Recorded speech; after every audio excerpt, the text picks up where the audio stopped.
નમસ્કાર, હું પૂજા રાવલ. તમે જોઈ રહ્યા છો સમાચાર મેં આગે ન્યૂઝ. હવે જોઈએ આજના સમાચાર. બનાસકાંઠાના ચંડીસર વિસ્તારમાં ગૌરક્ષકોની આડમાં ચાલતી ખંડણીની પ્રવૃત્તિનો પર્દાફાશ થયો છે. વાયરલ થયેલા વિડીયોના આધારે ગઢ પોલીસે 4 શખ્સો સામે ગુનો નોંધ્યો છે. આરોપીઓ પોતાને ગૌરક્ષક તરીકે ઓળખાવી પશુઓ લઈ જતા વાહનોને રોકી હપ્તાની માંગણી કરતા હતા.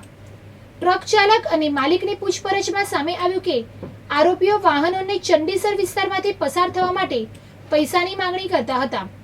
પોલીસે ટ્રક ચાલકની ફરિયાદને આધારે આરોપીઓ સામે ખંડણી, મારામારી, ગાળાગાળી અને જાનથી મારી નાખવાની ધમકી આપવા સહિતની કલમો હેઠળ ગુનો દાખલ કર્યો છે. ગઢ પોલીસે લોકોને અપીલ કરી છે કે જો કોઈ વ્યક્તિ ગૌરક્ષાની આડમાં આવી ગેરકાયદેસર પ્રવૃત્તિ કરતી જણાય તો તાત્કાલિક પોલીસને જાણ કરવી. સિદ્ધપુર તાલુકાના ચટાવાડા વિસ્તારમાંથી પાટણ એસઓજી પોલીસે ગેરકાયદેસર હથિયાર સાથે એક શખ્સને ઝડપી પાડ્યો છે. પોલીસ પેટ્રોલિંગ દરમિયાન મળેલી બાતમીને આધારે આ કાર્યવાહી કરવામાં આવી હતી. આરોપી જુલ્ફુકાર નુરાભાઈ સિંધે ગણવાડા ગામનો રહેવાસી છે. તેની ચટાવાડાથી સમોડા તરફના રસ્તા પર મહાકાળી માતાજીના મંદિર નજીક આવેલી નદી પાસેથી ઝડપી લેવામાં આવ્યો હતો. તેની પાસેથી ₹5,000ની કિંમતની દેશી હાથ બનાવટની બંદૂક મળી આવી હતી. તાજેતરમાં જ પાટણ એલસીબીએ સમી નજીકથી બંદૂક અને પિસ્તોલ સાથે 3 શખ્સોને પકડ્યા હતા. હાલ આ કેસમાં સિદ્ધપુર પોલીસ મથકે ગુનો નોંધી વધુ તપાસ હાથ ધરવામાં આવી છે. પાટણના તિરુપતિ બંગલોઝમાં રહેતા લાલજી ઠક્કર નામના યુવકે આજે સવારે આત્મહત્યાનો પ્રયાસ કર્યો હતો. યુવકે પોતાના ઘરના બાથરૂમમાં શરીર પર જ્વલનશીલ પદાર્થ છાંટીને આગ ચાંપી દીધી હતી. આગ લાગતાની સાથે જ યુવકની બૂમાબૂમ સાંભળી આસપાસના લોકો દોડી આવ્યા હતા. ઘટનાની જાણ થતાં તરત જ ફાયર બ્રિગેડ અને 108 એમ્બ્યુલન્સને જાણ કરવામાં આવી હતી.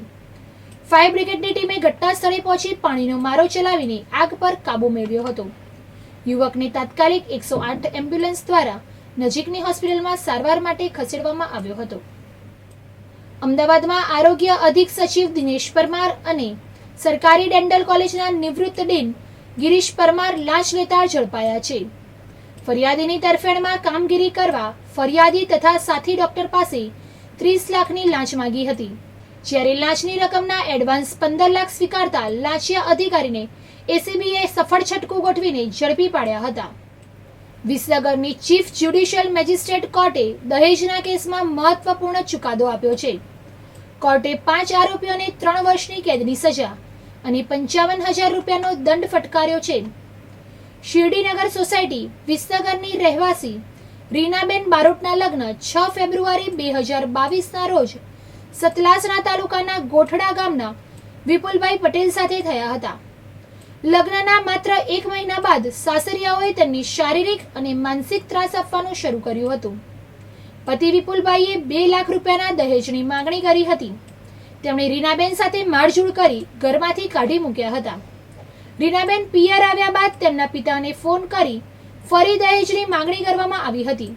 આ મામલે વિસનગર શહેર પોલીસ મથકમાં 5 આરોપીઓ વિપુલકુમાર પટેલ, સોમાભાઈ પટેલ, પુષ્પાબેન પટેલ, જીતેન્દ્રભાઈ પટેલ અને જશોદાબેન પટેલ વિરુદ્ધ ફરિયાદ નોંધાઈ હતી. ચીફ જ્યુડિશિયલ મેજિસ્ટ્રેટ જજ A.K. માવડંકરની કોર્ટમાં આ કેસ ચાલ્યો હતો. સરકારી વકીલની દલીલો બાદ કોર્ટે તમામ આરોપીઓને દોષિત ઠેરવ્યા હતા. વિજાપુરના ગવાડા ગામથી લાડોલ તરફ બટાકા ભરવા જતા છકડો પલટી મારી જતા 16 મજૂરોની ઈજા થઈ છે. ઘટનામાં મોટી સંખ્યામાં મહિલાઓ અને 2 સગીર બાળકો ઘાયલ થયા છે. ગવાડા ગામથી 10 થી 15 મહિલાઓ લાડોલ ગામ તરફ બટાકા ભરવા મજૂરી માટે જઈ રહી હતી. ગવાડા ગામની બહાર રોડ પર છકડાના ચાલકે બ્રેક મારતા સ્ટીયરિંગ પરનો કાબુ ગુમાવ્યો હતો. આ દરમિયાન છકડો પલટી ખાઈ ગયો હતો. છકડાના ડ્રાઈવરને છાતીના ભાગે ગંભીર ઈજા થવાથી તે બેભાન થઈ ગયો હતો. તમામ ઘાયલોને તાત્કાલિક એમ્બ્યુલન્સ મારફતે સરકારી હોસ્પિટલમાં ખસેડવામાં આવ્યા હતા. પોલીસને જાણ કરવામાં આવતા તેમણે પણ કાર્યવાહી હાથ ધરી છે.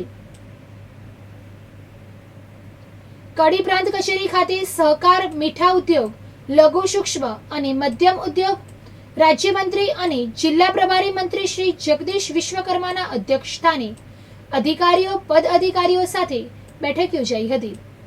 બેઠકમાં મંત્રીએ સંબંધિત અધિકારીઓને જરૂરી સૂચનો અને માર્ગદર્શન આપ્યા હતા. આ બેઠકમાં રાજ્યમંત્રીએ કડી નગરપાલિકા અને ગ્રામ્ય વિસ્તારમાં ચાલતા વિવિધ વિકાસ કામોની જાણકારી મેળવી આ વિકાસ કામો ઝડપથી પૂર્ણ થાય તે દિશામાં કામગીરી હાથ ધરવા અધિકારીઓને તાકીદ કરી હતી. બેઠક દરમિયાન મંત્રીએ નગરપાલિકાના સદસ્યોને પોતાના વોર્ડમાં ખૂટતી સુવિધાઓ વિશેની વિગતો તૈયાર કરી તે મુજબ વિકાસના કામોની દરખાસ્ત તૈયાર કરવામાં આવે તેમ જણાવ્યું હતું. વધુમાં મંત્રીએ કેન્દ્ર અને રાજ્ય સરકારની યોજનાના લાભ લોકોને સરળતાથી મળી રહે તે દિશામાં કામગીરી કરવા પણ જણાવ્યું હતું. બેઠક અગાઉ મંત્રી સહિત ઉપસ્થિતિઓએ કડીના ધારાસભ્ય સ્વ કરશનભાઈ સોલંકીના દિવંગત આત્માની શાંતિ માટે 2 મિનિટનું મૌન પાડ્યું હતું. આ બેઠકમાં જિલ્લા કલેક્ટર એસ.કે. પ્રજાપતિ, અગ્રણી ગિરીશભાઈ રાજકોર, ડિસ્ટ્રિક્ટ બેંકના ચેરમેન વિનોદભાઈ પટેલ, કડી નગરપાલિકા પ્રમુખ અંસુયાબેન પટેલ, તાલુકા પંચાયત પ્રમુખ કવિતાબેન પટેલ, નિવાસી અધિક કલેક્ટર જે.કે. જેગોડા, કડી પ્રાંત અધિકારી આશિષ મિયાત્રા, જિલ્લા પંચાયત, તાલુકા પંચાયત અને નગરપાલિકાના સદસ્યો સહિત સંબંધિત વિભાગના અધિકારીઓ ઉપસ્થિત રહ્યા હતા. વધુ સમાચાર માટે જોતા રહો સમાચાર મેં આગે ન્યૂઝ.